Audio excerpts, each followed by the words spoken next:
여러분, 이곳은 에펠탑 뒤로 펼쳐진 상드마르스 공원입니다. 한때 프랑스 군대의 연병장이었던 이곳에는 지금도 지울 수 없는 흔적이 남아 있습니다. 바로 드레피스 사건.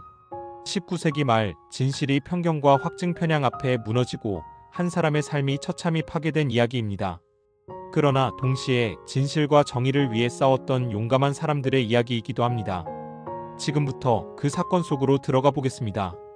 1894년 프랑스 육군 포병대 소속 알프레드 드레피스 대위가 반역 혐의로 체포됩니다. 혐의는 독일 대사관에 군사 기밀을 넘겼다는 것이었죠.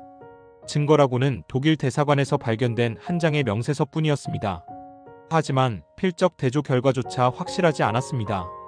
그럼에도 불구하고 드레피스는 유죄로 몰립니다. 왜였을까요?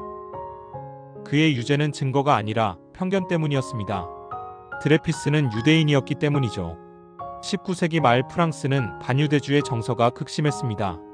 유대인은 금융업으로 성공해도 지역사회에 동화되지 못한다는 이유로 배척받았고 극우 신문은 이런 정서를 증폭시켰습니다.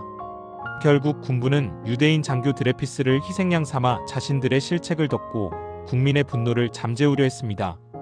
드레피스는 증거 불충분에도 불구하고 군사재판에서 종신 유배형을 선고받습니다.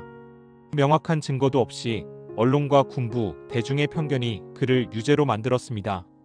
당시 극우 언론은 드레피스가 자백했다는 가짜 뉴스를 대대적으로 퍼뜨렸습니다. 사람들은 이를 진실로 받아들였고 여론은 그를 향한 비난으로 들끓었습니다. 드레피스는 남미 외딴 섬으로 유배되었습니다. 군적이 박탈되고 국민적적으로 몰린 그의 삶은 완전히 무너졌습니다. 하지만 진실을 밝히기 위한 움직임은 군 내부에서 시작됐습니다. 피카르 중령은 조사 중 드레피스가 아닌 에스테라지 소령이 진범임을 발견합니다. 그러나 군부는 이를 덮으려 했고 피카르를 위험지역으로 좌천시키며 사건을 은폐하려 했습니다. 이때 에밀 졸라라는 작가가 등장합니다. 그는 1898년 신문 로로르에 나는 고발한다라는 제목의 공개 편지를 기고합니다. 졸라는 드레피스 사건의 모든 진실을 낱낱이 폭로하며 군부와 언론, 그리고 대중의 편견을 비판했습니다. 그러나 그 대가는 혹독했습니다. 졸라는 극우주의자들의 협박에 시달렸고 고소당해 유죄 판결을 받으며 결국 영국으로 망명해야 했습니다.